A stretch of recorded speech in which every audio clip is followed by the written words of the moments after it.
ছয়টি অর্ধবৃত্তের প্রথমটি থেকে আমরা একটি ক্যাপ আঁকবো। এভাবে এটার সাথে মিলে দিব এবং এখান থেকে এই তো সুন্দর একটি ক্যাপের শেপ আঁকা হলো। এই তো দুইটা দাগ নিচের দিকে দিলাম, একটি ক্যাপ বা টুপি। এবার আমরা আঁকবো একটি বার্গার। কিভাবে দেখুন, এভাবে এটার সাথে মিলে দিব। এখন দেখুন এইভাবে একটু ভাঁজ ভাঁজ করে দিয়ে এটার সাথে মিলে দিলাম। আবার কি করব, এখানে আরও একটা পার্ট আঁকলাম, নিচে আমরা একটু গোল করে দেখুন আরও একটা দাগ দিলাম।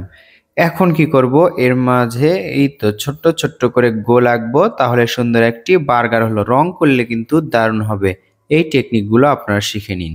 এরপর আমরা এটা থেকে আঁকবো সুন্দর একটি ছাতা।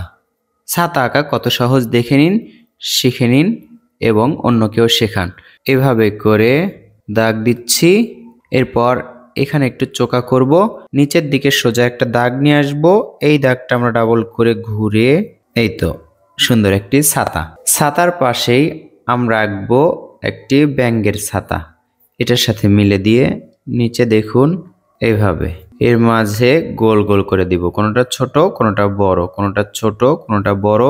এই তো সুন্দর একটি ব্যাঙের ছাতা অঙ্কন করা হলো। এবার আমরা এই অর্ধবৃত্ত বা সেমি সার্কেল থেকে আমরা কি আঁকবো, এটা মিলে দিলাম।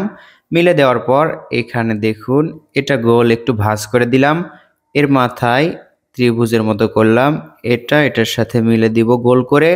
আবার এটা কিন্তু আমাদেরকে ডাবল করতে হবে। এটা হচ্ছে চায়ের কেটলি। দেখুন কিভাবে আঁকতে হয়, এইভাবে এখানে গোল করব এবং সুন্দর একটি চায়ের কেটলি।